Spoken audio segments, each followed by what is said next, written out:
ओम शांति। आज 25 जुलाई 2024 के महावाक्यों में जो मनन चिंतन है, उसमें सबसे पहले मीठे बाप दादाजी ने कहा कि मीठे बच्चे, बाजोली का खेल याद करो। इस खेल में सारा चक्र का और ब्रह्मा और ब्राह्मणों का राज समाया हुआ। तो ये जो खेल है, ये सड़क के किनारे या सर्कसों में देखा जाता है। इसमें कोई भी, ज्यादातर बच्चे या तो कोई भी बड़ा होता है, तो वो अपने आप को गोल पकड़ लेता है और घुमाता है गोल गोल। पैर मिल जाता है और सिर मिल जाता है। अब पैर हो गया कलयुग की निशानी और सिर हो गया सतयुग की निशानी। ये पूरा चक्र घूम रहा है ना, वो गोल गोल घूम रहे हैं। ऐसे ही अपने इस पूरे चक्र को याद रखना है। इसके अंदर ब्रह्मा और ब्राह्मणों का राज समाया हुआ है। क्योंकि ये जो संसार है, इसकी नींव है हम ब्रह्मा कुमार ब्रह्मा कुमारी। इसी के आधार पर सतयुग और त्रेता आता है। इसी के आधार पर हमारे 21 जन्मों की प्रारब्ध बनती है।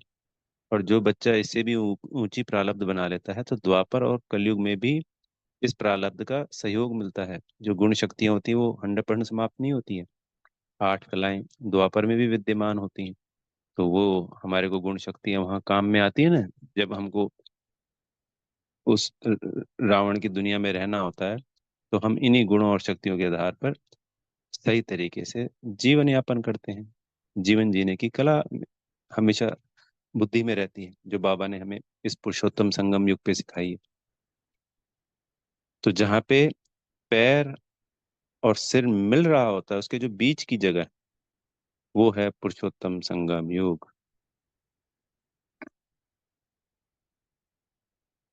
तो सुदर्शन चक्र घुमाना है, जैसे आज की मुरली में कहा, हम सो देवता, हम सो क्षत्रिय, हम सो वैश्य, हम सो शूद्र, हम सो ब्राह्मण।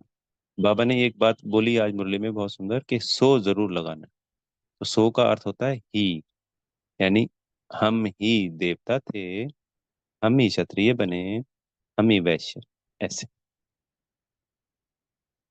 और इसके अंदर पूरा ज्ञान का राज समाया हुआ है। हम सब, कितनी सुंदर बात है, बाबा ने कहा कि तुम ब्रह्मा की संतान ब्राह्मण हो, ब्रह्मा कुमार ब्रह्मा कुमारी हो। तो जैसे शास्त्रों में लिखा है कि ब्रह्मा जी के द्वारा सृष्टि रची, तो हम इस सृष्टि रचने के आधार बन रहे हैं, निमित्त आत्माएं बन रहे हैं। स्वयं को संपूर्ण पावन बना के इस पुरुषोत्तम संगम युग पे, आज की मुरली में ये भी बाबा ने कहा, तो निमित्त बनते हैं पूरे विश्व का परिवर्तन करने में, दृढ़ता के साथ। ये वरदान में आया था वैसे आज। तो सोचिए, हमारी पवित्रता से ये पूरा बेहद का सृष्टि का वायुमंडल पवित्र बन जाता है, सत्व प्रधान हो जाता है। पांचों जड़ तत्व, पृथ्वी जल अग्नि वायु आकाश, और ये 8 अरब जो भी आत्माएं हैं और अंत तक जितनी भी होंगी, सभी सतो सतो प्रधान बनकर परम धाम जाती हैं, पावन बनती हैं। तो हम बच्चों का योग बलि तो जमा होता है ना, तो बाबा की याद से जो योग बल जमा होता है, उसी के आधार पर ये सृष्टि का परिवर्तन होता है। वो योग बल कैसे जमा होता है? वो होता है पवित्रता के आधार पर। अगर पवित्रता धारण ना करें, तो वो योग बल जमा ही नहीं हो सकता। फिर बाबा ने एक और वंडरफुल बात बताई, कि जो भी यज्ञ में हम नाम सुनते हैं ना, दीदी दादियों के, बड़ी वरिष्ठ बहन भाइयों के, सब बाबा के दिए हुए नाम है, शिव बाबा के। जैसे ब्रह्मा बाबा भी शिव बाबा का दिया हुआ नाम है। तो हम पहले शूद्र थे, हमारा नया जन्म हुआ, हम ब्राह्मण बने, तो नए जन्म में क्या होगा? नया नाम होगा। बाद में कोई नाम रखने वाला नहीं था, बाबा चले गए, पर उस वक्त सभी के नाम बदले जाते हैं। तो हम जो भी नाम सुनते हैं उस वक्त, दीदी दादियों के, बड़े वरिष्ठ भाइयों के, वो सारे नाम प्यारे मीठे बाबा ने रखे हैं। नया जन्म नए नाम। तो आज पूरे दिन सुदर्शन चक्र घुमाना है। और आज की बात नहीं है, जब तक पुरुषोत्तम संगम युग है, अंतिम श्वास है, तब तक रोज जब जब याद आए, अनेकों तरीके हैं सुदर्शन चक्र घुमाने के। 2 सेकंड 3 सेकंड में भी घुमा सकते हैं, और एक ही सुदर्शन चक्र पे 1 घंटा भी लगा सकते हैं, पूरा योग किया जा सकता है। इसके अंदर सारा ज्ञान समाया हुआ है। इससे विकर्म भी विनाश होते हैं, कटते हैं। चक्र है ना।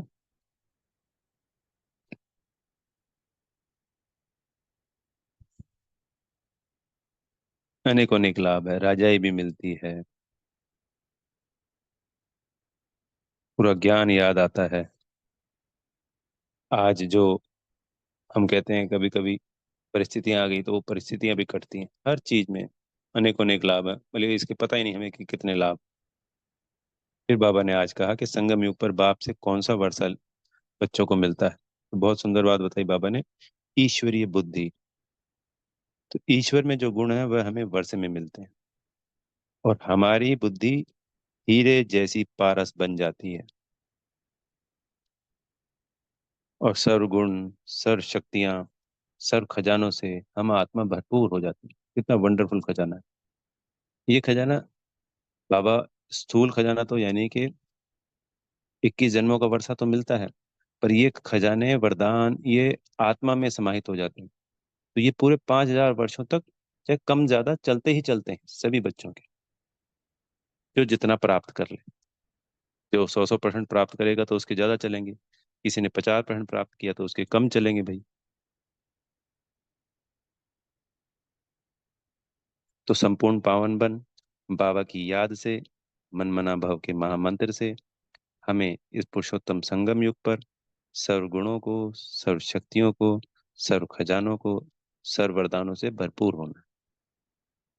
बाबा की संपूर्ण श्रीमत पर चलना, और पारस बुद्धि तो बनना ही बनना है। फिर बाबा ने आज, क्योंकि आज वीरवार है, तो कहा कि आज सतगुरुवार बृहस्पतिवार है, तो ये होता है सबसे ऊंच दिन।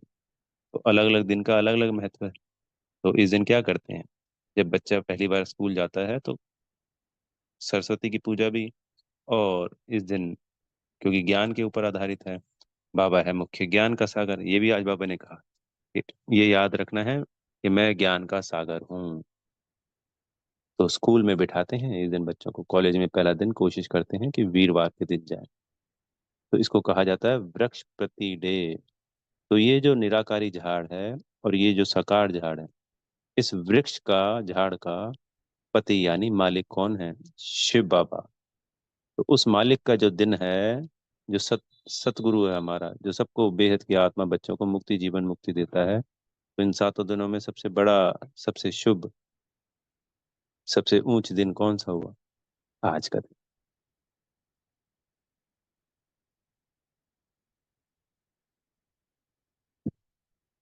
क्योंकि बाबा भी अकाल मूर्त है, और हम बच्चे भी उनके अकाल मूर्त है।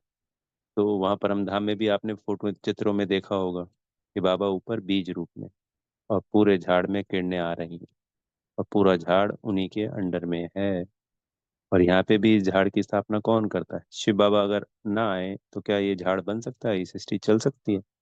नहीं चल सकती, सिंपल, समाप्त हो जाएगी, क्योंकि सतयुग तो आ ही नहीं पाएगा। तो बाबा हमको रास्ता दिखाते हैं, और हमसे पुरुषार्थ करवाते हैं, हमको गुण शक्तियां धारण करवाते हैं, और सृष्टि का परिवर्तन करवाते हैं। फिर बाबा ने आज याद पे कहा कि याद है सबसे मुश्किल सब्जेक्ट। ज्ञान योग से हम सब कुछ परिवर्तन तो करते हैं, पर हम याद में ही विघ्न आते हैं। है बहुत सहज आसान सब कुछ, पर अगर ये विघ्न ना आए, सब कुछ सहज हो, तो हर बच्चा राजा बन जाए, तो फिर सृष्टि कैसे चले, तब भी नहीं चल सकती। ऐसा नहीं कि कोई बाबा बंधन डलवाते हैं, ऐसा नहीं है।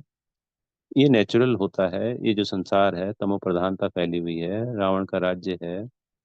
वो जो विपरीत शक्ति है, वो क्यों चाहेगी कि ये पॉजिटिव शक्ति क्रिएट हो? तो विरोध तो होगा ही होगा हर किसी का।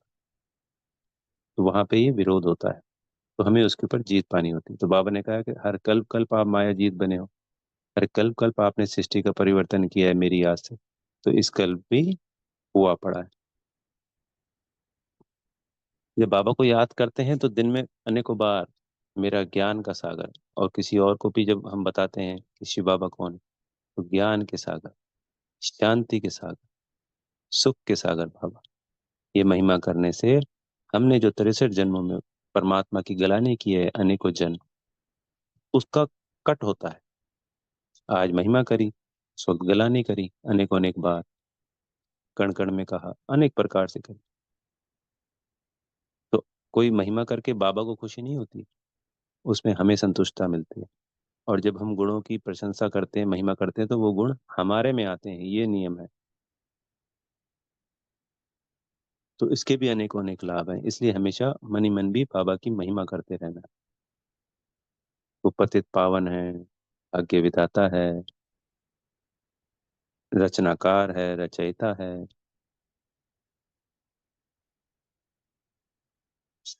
सैक्रीन का पहाड़ है, करुणा का सागर है, दया का सागर है, प्रेम का सागर है।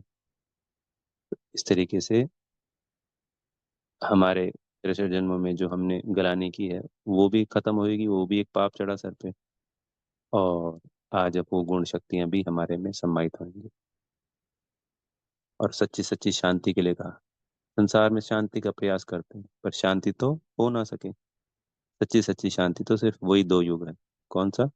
सतयुग और त्रेता। द्वापर में संपूर्ण शांति नहीं, पर हम ये कह सकते हैं कि आज के मुकाबले तो बहुत अच्छी शांति थी। हाँ, सतयुग त्रेता से कंपैरिजन करेंगे तो त्रेता की समझ लो 50% शांति।